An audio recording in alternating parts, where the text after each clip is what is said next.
is only war.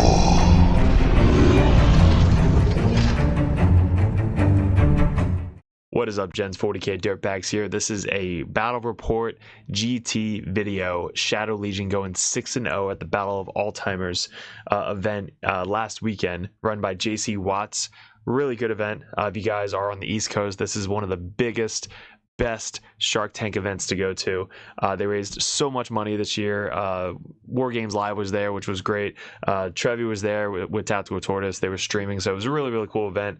A lot of great people, and literally is the best of the best in the Northeast in the United States. There was 156 players there, and if you guys, you got 6 games in, it was super awesome. But with our list, we're going to be going over everything you guys need to know about the Shadow Legion. We went 6-0. We placed second place at this GT.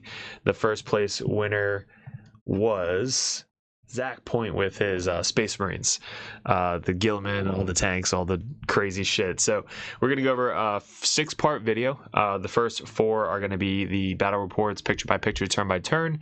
And then we're going to go over the stream games that we had on War Games Live and Trevi's stream on Tactical Tortoise. So by the time you guys are clicking on this video, you guys will know which video we're at in the series. If you guys are on Patreon, all these get supported or uploaded first on patreon.com because of the supporting that we have over there at the Dirtbag Nation. So thank you for clicking on the video. If you guys are interested in the Shadow Legion or coaching of all, Grey Knights, Chaos Space Marine, Death Guard, we have coaches for everybody. But head over there, support the channel. We got a bunch of merch up on the store. If you guys want to go head over there, check that out. They're awesome swag. We'll head over our sponsors. We'll get into the list. And then depending on what video you guys are watching at that point, we'll get over picture by picture, turn by turn on what we did good, how to get better at the game with Shadow Legion, and what you guys need to know. It was awesome event. Awesome event.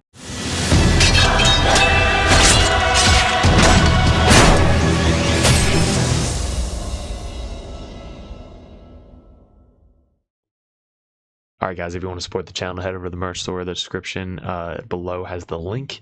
All these shirts are up for sale. These legit red, white, and blue shirts look fire at a GT. They're super comfortable, super non-shrinkage. It's just a really, really nice shirt. Spent a lot of time picking out the right shirt. All these designs are up for sale. All the stickers as well. And if you guys need some models, we got the Cypher, which is legit. We got the Tech Marine with Grey Knight bits. We have the Phobos Librarian, the Phobos Captain, the Calidus Assassin should be in every list, and old school Codiez. We have the widgets, 6-inch, 3-inch, 1-inch, 2-inch, half-inch. We have our objective markers, which are great for sticky objectives, any marking for oath, anything like that, and all of the stickers. So hit me up on Discord, DM, that's how you get a hold of these, and the merch tab below for the shirts. Now back to the video. All right, guys, so we placed second out of 156 players. We went 6-0. We were one of 3 players to go 6-0. Tyler, our boy, see him at all these Northeast GTs. He actually got the golden ticket because the first 2 players already had a golden ticket to Worlds this year. We were placing top 16. I believe that's how we got our ticket. I don't know how Zach got his first ticket. And then Tyler, placing 6-0, got his first golden ticket. So congrats, Tyler. We're going to go over the list, and then we'll get into the first battle reports for the 6-0 win. All right, guys, so here we go. This was my 3rd, 4th game going into this GT, so I kind of honed in on the list with playing Keevil at the last live battle report. If you guys want to check that out, it's on the channel.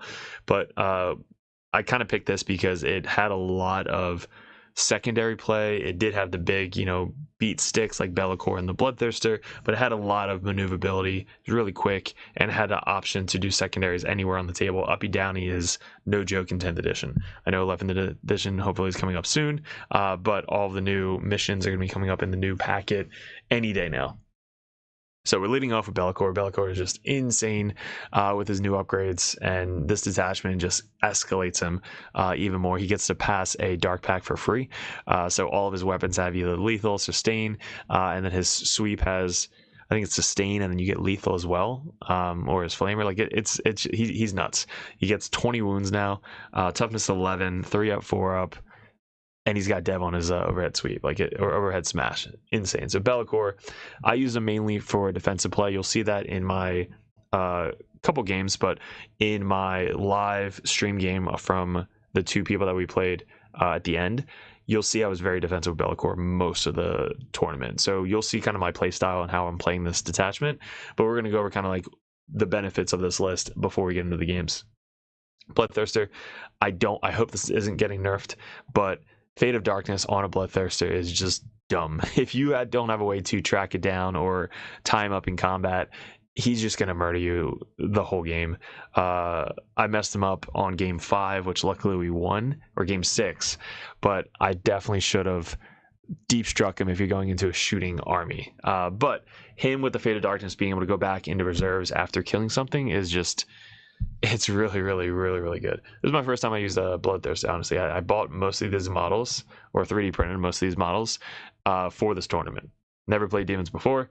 I played against them a bunch, knew them pretty well, but never actually played them. So it was pretty cool to see that we were still able to go with this new really cool detachment. Exalted Flamer, this gives assault on all the flamers that we have, and it's got a really good weapon, so being able to kill custodians, terminators, strength 9 on his 18-inch shot bullet gun, 18 inches, strength 9, AP 3, ignore cover 3 damage. That's kind of baller.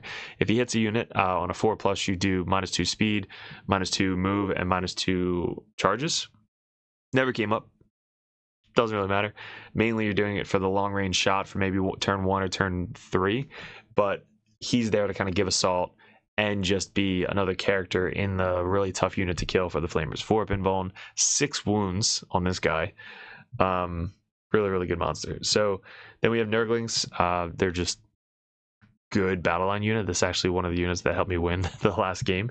Plague Bearers, this is a new addition, so this was put in at the very end last game I played before this GT, and just having another unit that is really tanky in this detachment. The Nurglings and Plague Bearers have -1 to wound if they're above the toughness, so anything at strength 6 or more is going to be -1 to wound the Plague Bearer, so they're either going to be wounded on 5s or 4s most of the time, unless they're shooting at you like strength 10+ weapon, which most of the time doesn't really happen.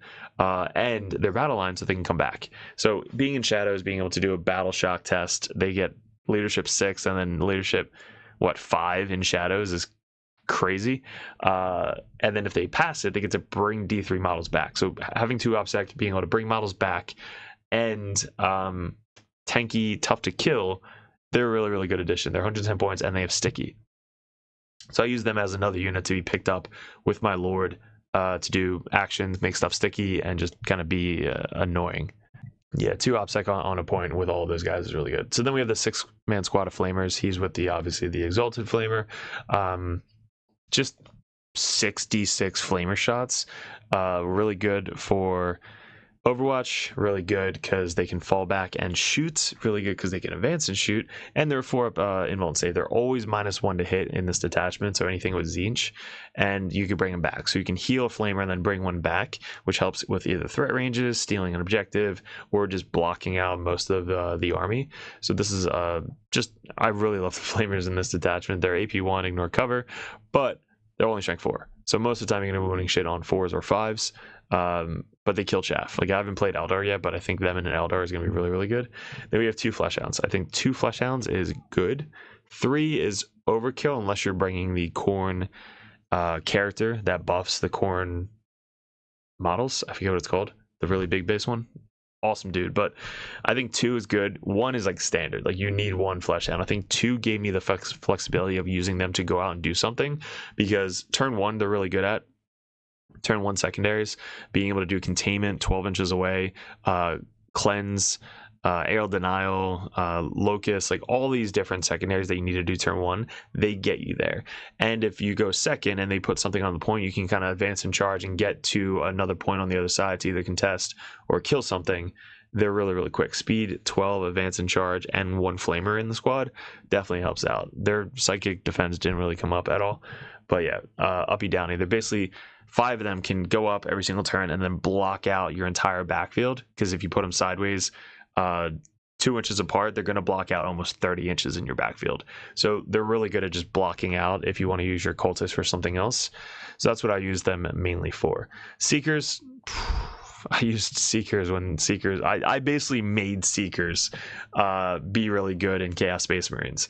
So running them, and then they had the Demonet tax with them, so that kind of made them a little bit not really worth to bring Chaos Space Marines. So then you had to drop them for something else.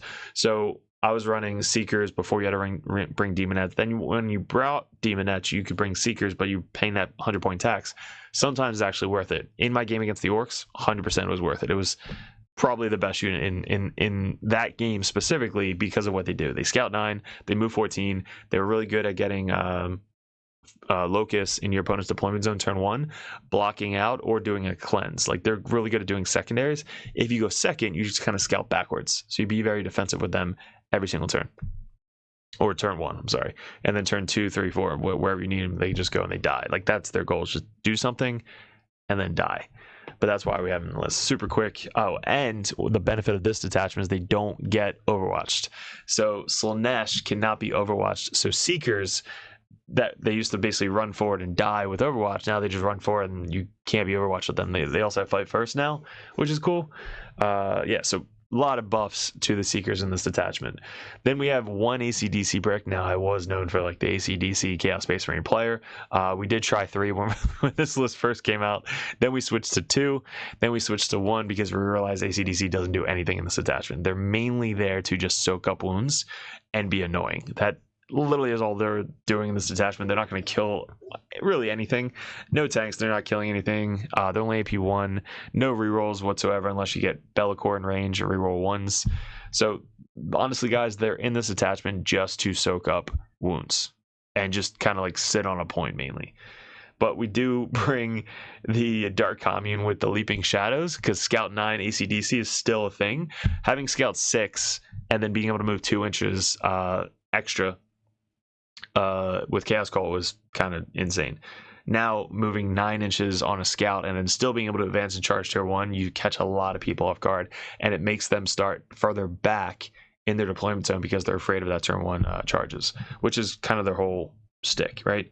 Then with the Terminator Lord, a lot of people aren't running the Terminator Lord, but the Terminator Lord was a suggestion from one of our Dirtbags. I was like, actually, that's a pretty good idea because he does the free strat every single turn on himself, and then he picks another demon unit that can go up into reserves and then come back down next turn. You can do it turn 1. So he started on the table kind of like in the corner, so that way if he could just step out of the deployment zone just to do a containment if you go first, and then if you go second, you just pick him up and then put the Plague Bearers down or the Flamers down somewhere, and then they're doing actions. So the Terminator Lord is there specifically for actions. He's like a mini Stern if you play Grey Knights. Having him the damage, 2 up, 4 up, T5, 6 wounds, and it just has a Chain Fist for shits and giggles. 2 cultist unit, 1 is good, 2 I think is better, just being able to screen even more in your backfield. And if you play a melee army like Orcs or World Eaters, you can start them kind of forward and blocking out your army, so that way if you go first, you run them forward. If you go second, they're there to kind of screen, and then the other one is sticking your home field objective. So we have a lot of screens you can tell in this list. That's kind of how we play this list all weekend. Then we have the 2 units of Havocs. Now, if you know me, I hate Havocs. Like, Havocs are not my favorite unit. I had to basically put together kind of like custom last cannons and 10 Havocs before this weekend, paint them a day before, and then we ran them for the first time ever because I don't run Havocs. I hate them. So we ran them, and they were there, right? They were there. They were shooting. They were doing their best. They got the participation trophies all weekend. I don't think they really killed anything. They killed some like Custodes models, like random big wound models, but that's really about it. They were there to threaten the opponent's tanks. That's kind of the same thing as the AC/DC. They're there to shoot 48 inches away, not be shot at because of Bellicor, and people can't start all the tanks on the line because of the Havocs. So the ability to be able to be deep struck, because Chaos Space Marine gain deep strike in this detachment, you can just start them off the board and then turn 2, come back down, all 8 of them, and then just go try and blow up a tank. Or start 1 on the table for the threat range, and then start 1 off the table so that way they can come in turn 2. So they're there to scare your opponent. Don't rely on them; they're just there, like I said. But they're cool to like just have some extra firepower in the backfield. So that's a list. I really enjoyed it. I don't think there's anything I would really change about this list. If you guys are going to run this detachment, this is a good starting point. What I love about this detachment is there's so many different lists of this detachment. You can literally run anything you want in this and it could all be good.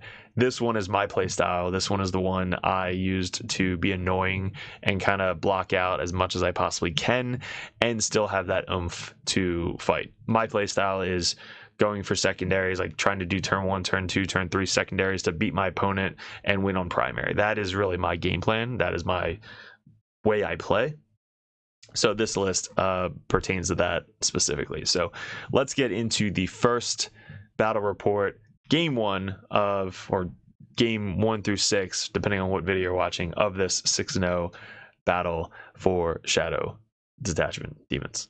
All right, guys, so game 2 was against Drukhari. Now, I don't have a lot of experience going into Drukhari, but this was our, I think, 3rd or 4th time playing them, all edition. Our boy Nolan runs them a lot, but he runs like crazy lists. I played one of the guys at last RT with something similar. This is the detachment where they can move in and out of transports. If you kill the transports, they kind of lose most of their strats. So let's go to the list from what we remember. We have the Talos dudes here. These guys give the pain tokens. He's got 2 of the small transports.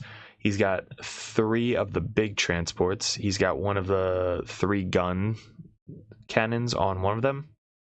He's got 2 units of 3 bikes, 1 unit of the poison guns. One of them have the Darklands guns. 2 units of 5 for the battle line. 1 10-man FU unit with the character that has the Vect. He also has the enhancement where they can't be overwatched out of the transport, which is great because I have flamers. So he's got another characters. He's got the 2 units of Incubi, or the kill team units. The witches, full 10-man with the witch character. And I believe the Pain Boys here, and then 2 5-mans with good guns here. Yes, so pretty good list. Quick, hits hard, glass cannon, a lot of tanks, a lot of vehicles. So where did we F up this game? So we are playing, let me grab the mission for you guys. This mission, game 2, is going to be, this one is Linchpin. So Linchpin's pretty simple. If you hold your home field objective, you get 5 points for each objective you control in no man's land, up to a max of 15. This used to be really good for turn 2, where you can just max, like there wasn't a cap, you can get like 26 points on turn 5 if you just tabled your opponent. But we happen to go turn 1 again, or yeah, we went first again. So our deployment for him, I don't know why he deployed this way. When I saw all of these just single wound infantry up front, I was like, all right, I think we have to go for it. We're playing the corners, so 9 inches from the center. He doesn't have a ton on the center, like the closest guy is here, the other closest guy is there, everybody else is back further. I know these guys do a lot for the list, so if I can kill these guys turn 1, that would be the goal. He put all of his secondary units up front. These guys, these guys, these guys, bikes, and then the other guys are over here. So I think he basically lost in the deployment step of this. I think if you have just 1 unit up front, everybody else out of threat ranges from turn 1 from these guys, or just put them in reserves. Like, they're not really doing too much for you on the table. I would put them a little bit more in the corner. I don't have a ton of shooting, so putting them a little bit more in the corner over here to kind of get out of your deployment zone and do an action, get out of your deployment zone to do an action. That's basically how I would have deployed for him, because his guys are quick, the bikes, and then the guys in the transport can move up, they can get out and do an action. So I think deployment was really the one that won me the game in this mission. So for us, We have terrain, by the way, is legit.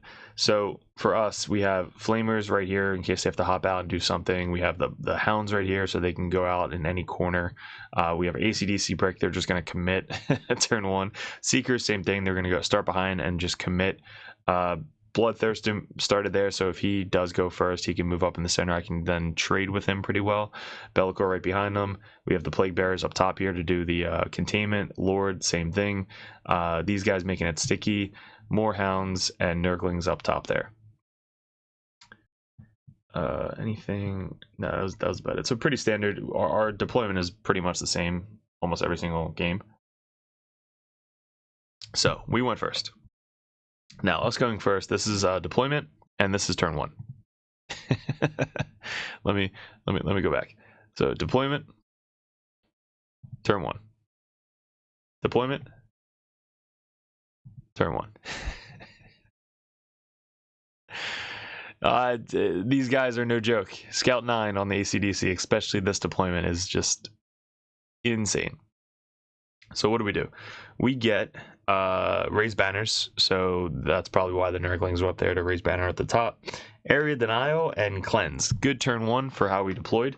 So we cleansed up here with the hounds. We cleanse in the center with the hounds. The flamers move up in case he moves up. I can overwatch.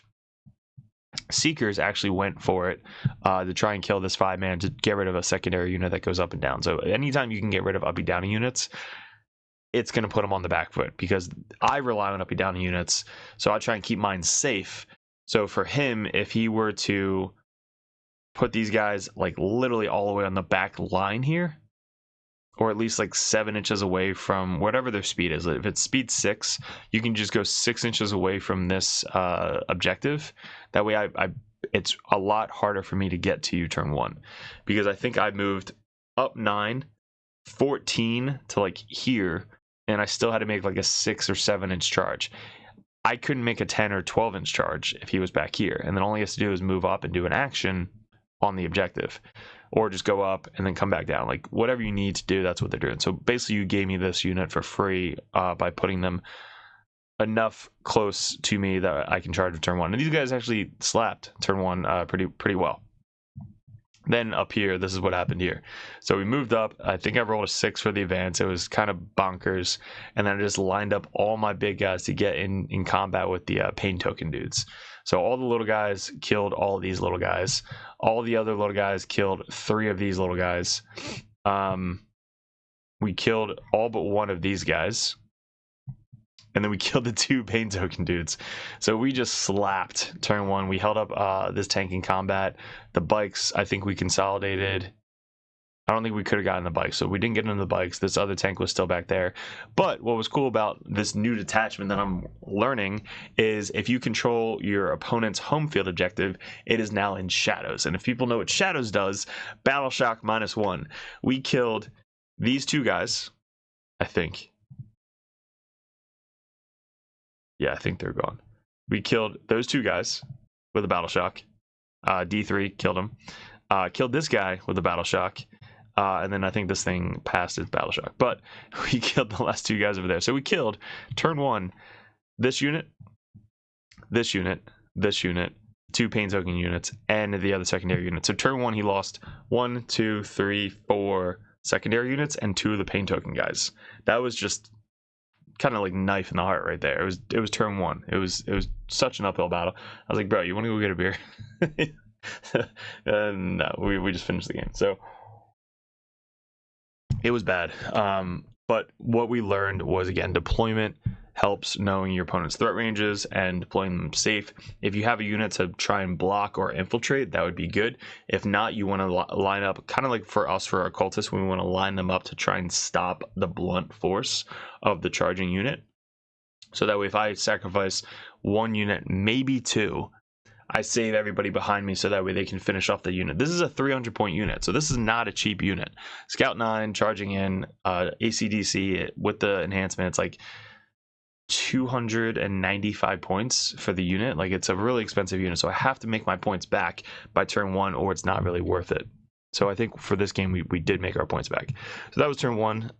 His turn 1, he basically finished off this unit. He kills them with, he gets everybody out. So he gets the witches out. He gets these guys out. The bikes fly over.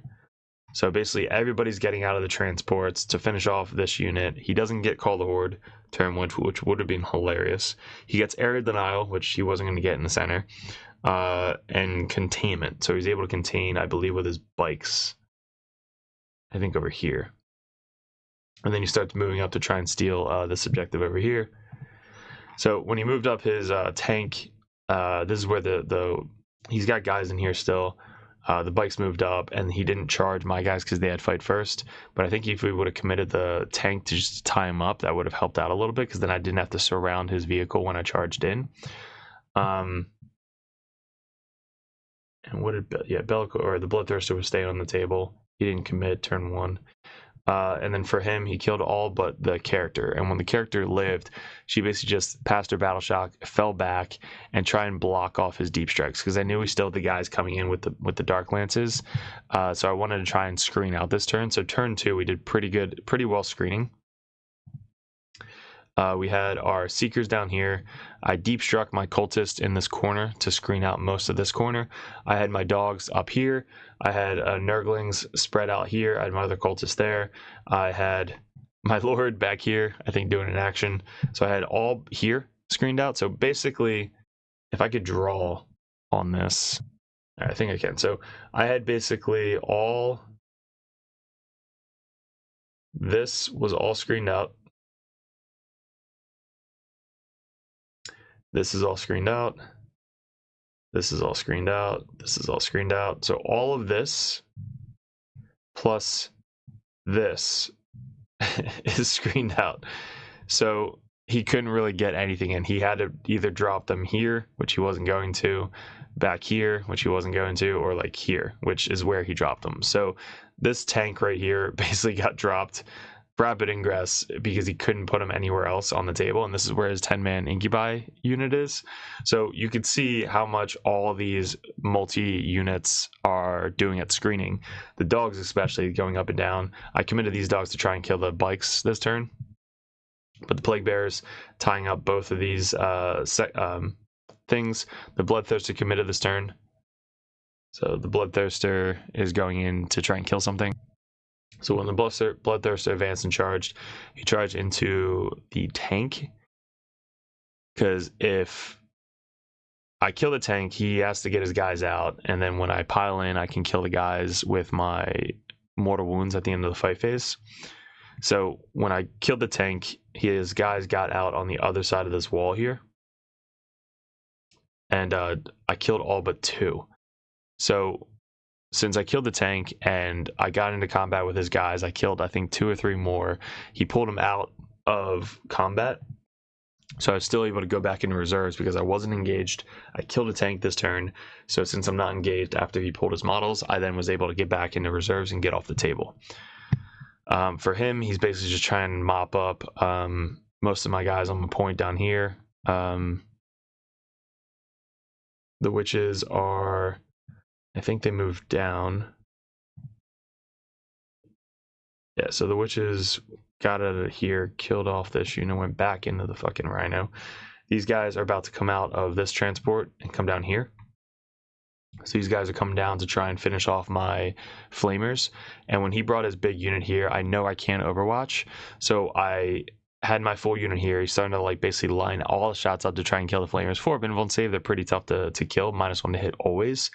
I then know that this is happening, so I rapid ingress my Bloodthirster in the center to be within 6 inches of my flamers. So how I kill them is I kill enough, right, to leave a gap for my Bloodthirster basically fit his basin. So some of the flamers you could see were here and then back here. So if he charges in a way like here, he can basically stop me from getting in combat with him over here. So if I just remove this guy from the equation, that leaves me with just this guy and that guy. So my base can fit in between there and in between there. So that's kind of why I killed these guys in that order. These are out of coherency, but again, if he doesn't charge me, it's a win. If he does charge me, this guy's going to die anyway. So at the end of the turn, that's when I'm going to be able to move this guy if he's out of coherency.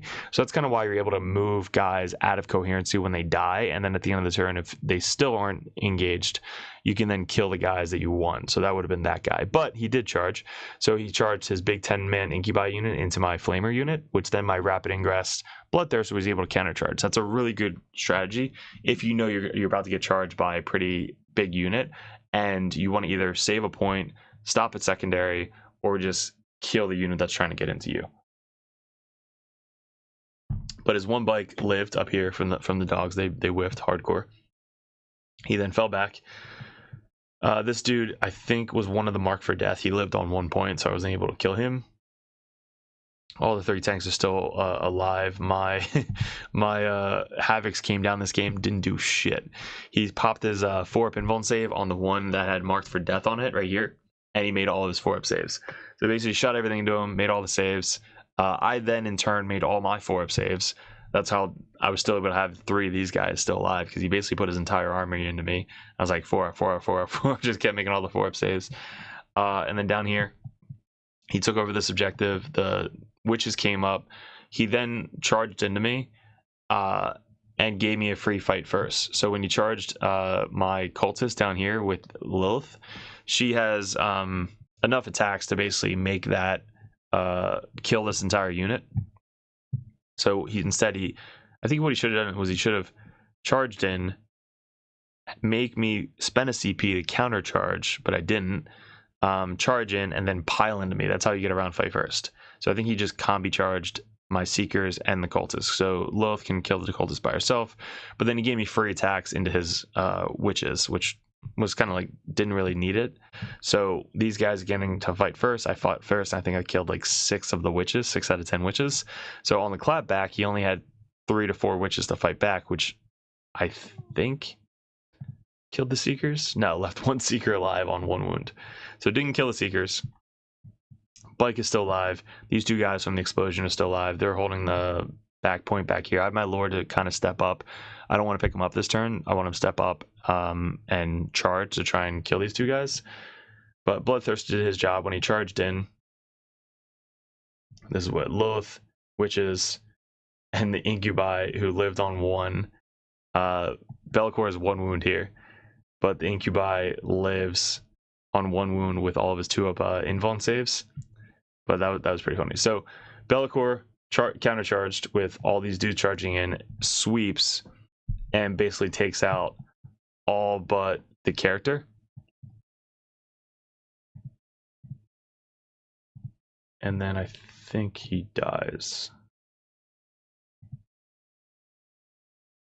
Comes down here. No, he doesn't die. So he basically kills the whole unit. So he's able to get out of combat because he killed the unit, left the character, which is fine. But he kills the unit, gets out. Be'lakor lives on 1.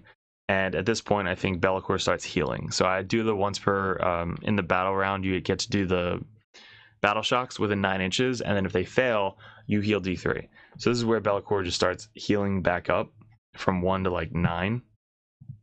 Yes, now he's just wreaking havoc in the opponent's deployment zone. This tank is empty. I have all my last cannons still. Bloodthirster is just wreaking havoc on these guys down here. These guys came in from reserves down here because there wasn't really any room up here to come down. All he has left, my hounds are back here. All he has left is just kind of single models. So I have my Lord here, which he's in combat with these Haywire Grenade dudes. There's 1 solo battle line guy left. He's got 3 of the hard-hitting guys over here. Be'lakor came down here to kind of move up and clear these 2 guys. Plague Bearers are doing their job, just kind of camping the objectives, making them sticky. He's got the character in combat with my hound. This vehicle has 1 wound left. All these guys are dead. And Lilith is about to get slapped in the face by Be'lakor. So after this turn, everybody's dead. This tank is dead. We have Be'lakor. Nobody's left over here. He's got these 5 guys and these 2 guys, which I think died to the Bloodthirster. Once Bloodthirster killed him, he just went back up in reserves, and that was it. So end of the board state, we got the Cultist, Nurglings, Plague Bears, Be'lakor, Bloodthirster, one Flamer dude right there, and that was it. And then we were able to kill everything from the Bloodthirster. We had 10 minutes left, he had 15 minutes left, but we called it right here. And we finished off the game 100 to 31. Let's turn this for you guys. So this is the end game. We had 50 out of 50 for Lynchman, 15 turn 1, 13, 13, 13. So 50 out of 50. Raised banners, we were able to get 3 of the raised banners. That's why Nurglings are good with raised banners, because you can kind of just put them on a point and get 1 point for free. Plague Bearers help out with that, and then obviously the Cultist. So turn 1, we had Air Denial and Cleanse. 40 out of 40 for secondaries. We had Containment, which I think we only got 3. We should have got 6 for. Yeah, we should have got 6 for Containment. Mark for Death, we kept. We got it, didn't do it, kept it, got on turn 3. Secure No Man's Land, another 10-pointer. Behind Enemy Lines, Engage, and then Extend and Establish. So pretty good secondaries, 40 out of 40. For his primary, he had 3 turn 1 because he controlled, or turn 2 because he controlled his. What did he do? I think I failed Battle Shock. That's how I was able to control his home field. Oh, no, sorry. Turn 1 is when I committed on him. Turn 2, he killed all my ACDC, so he was able to hold his home field on that point for 3. And then he had the bottom objective, which he stole back from me on turn 3, and then 0-0 because we were holding his home field with most of our stuff. For banners, he had 2 banners, and then he had 10 out of 40 for secondary score. So he had Overwhelming Force, and then you couldn't get anything turn 4 and turn 5 because there was really nothing left on the table. So it was brutal. Getting that turn 1 basically set up the game for us. If you see all of this kind of lined up, now here's the thing. If you're retracking it and saying like, all right, do I commit or do I not commit? Let's say he has these guys 1 inch away from the wall, and then he spread, I don't know, these guys out around the circle here. I'm probably not committing. I might be committing, but I'm probably not going to get as much points as I possibly could turn 1. Why I would commit there is because I would charge in and then just pile into as many vehicles as I possibly can. Now, that's not really good point trade for me because I'm trading 300 points for what? 100, 150 points, maybe 120 points. Not really good trade. So if I see that, I'm probably not committing them turn 1. I'll probably move them up into this like little section right here and just camp. So I'll basically scout 9 diagonal and be like, all right, come at me, because then I could just advance and charge out of here to go do whatever. I would have still done the same thing as I did. These guys would be lone op 18, so it'd be harder to shoot me from afar. If he steps anybody onto the point in the center, they would die with the flamers. And then I probably still would have committed my Seekers. So the Seekers would have moved up 9, moved up, charge, and just got on this point to at least take away 1 uppy downy unit. And then he still has this uppy downy unit here. But again, if he didn't deploy like this, these guys are back there. So they return 1, they can get pulled up. They're not in the front of the entire army. These 2 guys probably should have been split up. I don't know. Like having 2 solo of these guys would be good. And everything else is fine. He did deep strike or rapid the 1 tank with the 10 guys in there. So that was fine too as well. But and these beers were like 8%, $5. Great deal. Yeah, and then everything else we deployed fine. We deployed aggressive because we knew what we were doing with the turn 1 committing. But yeah, I think if he doesn't deploy like this, I move my guys 9 inches this way to be, 1 inch against the wall and then kind of behind this little terrain feature and just wait, which is what we do for most of the other games. So hopefully this helps you guys out going into Drukhari. Let me know what you guys think about in the comments below. Let me know what we did good, what we could have worked on, what you want to see in the upcoming battle reports. We got game 3 coming up. Game 3. Who are we going against? Ooh, Admech. Another local guy we play all the time. So Admech, a super fun game. Kind of similar to this game when it comes to like glass cannon type. A lot more shooting compared to melee for the Admech. But we played his list before at the last GT. We won at Fight Before Christmas up in Scranton, PA. But we were running triple ACDC with Chaos Cult. So we were running Chaos Cult.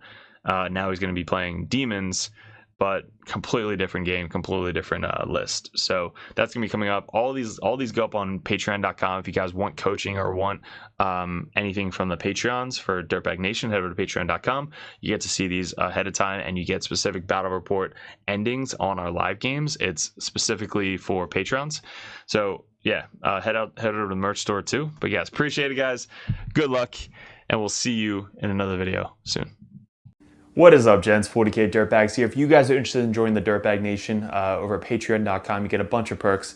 What we did in 2024 was we really expanded. I had traveled a ton and I played my ass off in 40k. Right now we're ranked #1 best player in the United States on ITC rankings. We were the #1 Chaos Space Marine player in the world this year in 2024. 2 years ago, we got ranked #1 Grey Knight player in the world, and this year we're probably going to go into Death Guard, hopefully when the new Codex comes out, or Emperor's Children. But you guys, if you guys want that head coach or that coach always in your corner, just to ask questions, bounce ideas off, that's what the competitive Dirtbag and the Dirtbag Nation is all about. If you guys want to support the channel, you head over to patreon.com. You can join the Just a Car tab, which is $5 a month. You guys get access to the Discord Patreon tab.